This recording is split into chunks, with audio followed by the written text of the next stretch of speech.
Thank you. Ang dami na yan sa cinema. But I think this is a bittersweet moment, syempre, no? Naalay natin kay Mother Lily. Kamusta yung conception ng pelikula? Naging hands-on pa ba siya in any way?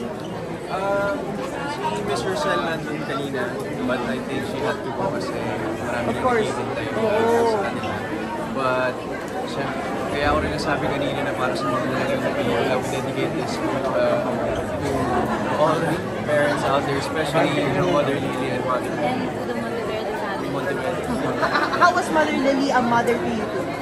Oh, grabe. Naramdaman ko yan being a legal baby then myself. And ilang beses na sa alaga, sa magiging present niya. And gano'n lang siya liveliness. Yeah,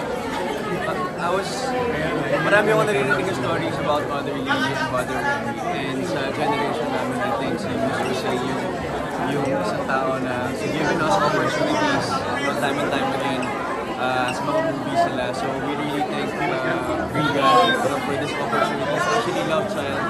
Kaya, we dedicate this to them. Oh my gosh. And actually, guys, congratulations. Dahil sobrang ganda ng review ng pelikula, ng mga lumabas. What do you want, of course, no? And yun na, dahil bittersweet, the show must go on. No? Sa mga ganito magkakataon, it just goes to show how much we value the audiences of cinema. And what do you want to impart to them when they see Love Child? This is a message, a love letter to all the parents out there. Hindi lang yung mga awesome moms and dads, but of course, para sa kanila talaga to. This is para for their voices to be heard, their stories, na marinig ng mas marami at malaman yung bukod sa struggles, yung love na meron sila, yung unconditional love na meron sila. And The ultimate goal of the movie is for parents, awesome moms, parents to feel seen and heard. And we want for this movie to reach more people. Kasi gusto namin, not just the struggles, pero i-empower yung, i-highlight yung, unconditional love nila, yung sacrifices nila, yung strength nila, in the middle of adversities, yung lahat ng nilalaban nila. So, nakakatuwa, nandiyan yung parents ko kanina. So, before nag-start yung movie, I wanted to really, parang, sabi ko, gusto suklito sa lahat ng sakripisyo nila sa amin. So parang emotional ako, pero sabi ko, yun yung goal ko talaga before i-play si Paolo. So yun lang. So I was lucky to do this movie with my special someone. So it's Naiyak din si Jane. hindi ka galing din. Sobrang laking blessing sa akin ito, Love Child. Isa pa sa mga pinag-review natin. And parang sobrang swerte ko lang na kaming dalawa yung nagpili ng Ayla Asmao. And sobrang malapit sa amin itong kwento na to, itong team na to, the Regal family and Southern Landry family. So, grabe yung attachment ko sa project na to. Kaya nagpapasalamat ko talaga sa Yes! Yes! And ayaw din namin lumayo kasi sabi namin kay Direk Jonathan, since this is really their story, it's a love letter to audience sa anak niya. Sabi namin, ayaw namin mawala yung mensahe, and that is for the awesome mom out there to have a connection to this material. And congratulate themselves kasi they've been doing so much for their children and para sa inyo talaga. You know what you know now about pagpapamilya? Because of the movie, encouraging ba ang pagpapamilya sa iyo? Because of what you know after making the movie? Actually, sinabi namin, nag-shoot kami ng 15 days.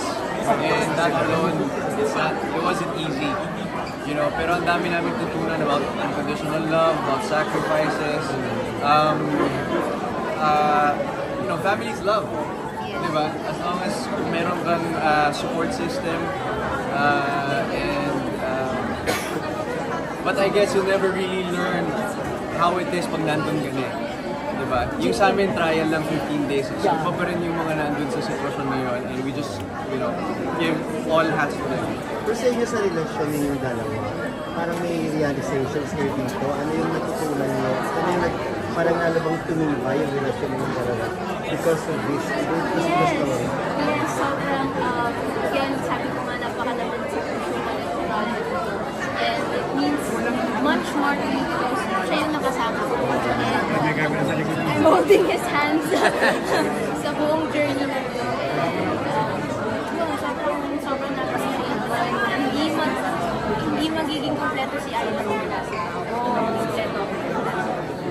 At si Tyrone, at si Kylie, at ang lahat actually, gusto lang namin i-shoutout talaga. Yung Love Child is a collaboration of not just two, not just three, but it's a whole team, it's a whole family of, na nagmamahalan. And ito yung naging bunga nun.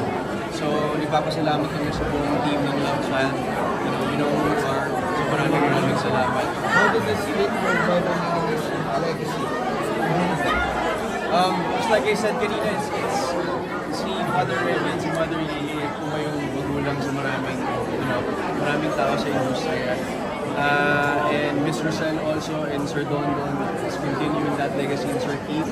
So it's just really a love letter to all the parents.